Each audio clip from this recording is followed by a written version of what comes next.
Bonjour à tous et bienvenue aujourd'hui dans une vidéo consacrée à la photogrammétrie. En premier lieu, la photogrammétrie, c'est quoi? La photogrammétrie est un art, une technique, en fait employée à peu près depuis les années 1920 à 1930 par différents géomètres, géologues et instituts, qui consiste en réalité à prendre des photos aériennes et des photos au sol d'un seul objet, et de restituer une projection 3D de ce dernier grâce aux photos prises et un modèle mathématique bien élaboré. Donc hier, entre trois vols, au niveau de la Sambuie, j'ai survolé la Sambuie à une altitude très proche, et puis après je suis monté sur la Petite Choriande puis Choriande pour réaliser donc trois vols de 15 minutes chacun, dans lesquels j'ai pris dans chacun des vols à peu près 500 photos. Donc ici, on visualise le résultat, un nuage de points à partir de 1500 photos. Donc là, il faut savoir que le nuage de points a à peu près donc 1 500 000 points de référence distribués dans l'espace avec des coordonnées géographiques précises. Donc là, je pense sur les photos, sur la majorité des photos, j'avais une incertitude de position d'à peu près 33 cm, sachant que plus on est proche d'un objet et meilleur on a des moyens de mesure, plus la précision augmente. Voilà, donc ici le but aujourd'hui c'était de vraiment regarder pour une zone étendue qu'est-ce qu'il était possible de faire. Donc on a une bonne restitution de la topologie locale, sachant qu'également ces photos, j'intègre parfois des photos prises au sol qui augmentent donc la précision et le nombre de points de référence. Sachant que au minimum, pour avoir une bonne restitution d'un objet, ici on va prendre un petit objet par exemple, il faut prendre au minimum 60 photos autour de ce dernier. C'est le strict minimum. Et chaque photo, d'après la règle de l'art, doit comporter 60% d'informations référentes similaires à la précédente. Voilà pour la théorie.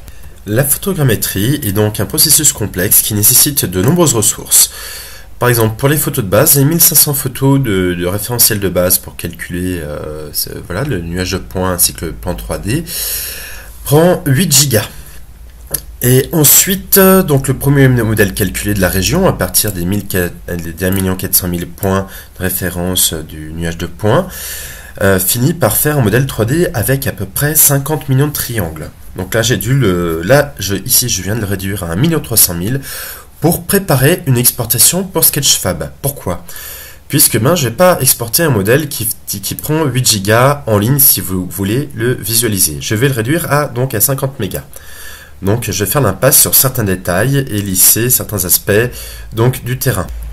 Ici donc je me permets de vous montrer l'exemple le plus simple, une photogrammétrie d'une statuette que j'ai achetée en Inde à Faloudi, qui est une statuette de Shiva en bronze. Donc ici j'ai pris à peu près 120 photos, c'est une première que j'ai fait, autour de l'objet pour le restituer en 3 dimensions, et on voit que cela marche bien.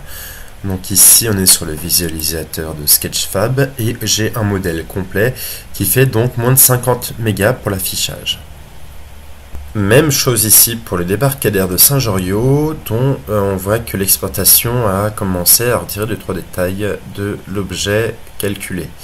Ce qui est un peu dommage.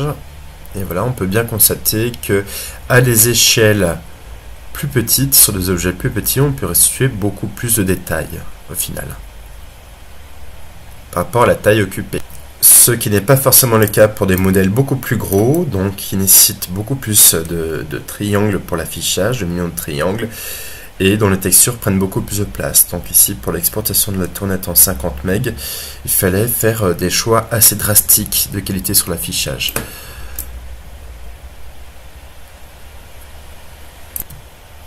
Donc voilà, des compromis de qualité sur le modèle pour le permettre de l'afficher très rapidement sur un display web sans ruiner votre carte graphique. Voilà aussi ce qui est tout l'objectif de la restitution d'une photogrammétrie, faire en sorte que ces dernières soient accessibles et pas seulement avec une machine de guerre, une configuration avec 32 Go de RAM minimum, avec un gros processeur graphique effectivement. Donc voici ce qu'on obtient, donc avec un modèle réduit à 1 400 000 triangles et juste en colorisation de ces derniers. Donc voilà, on a quelque chose qui est exportable pour Internet. et qui reste visuellement assez joli encore.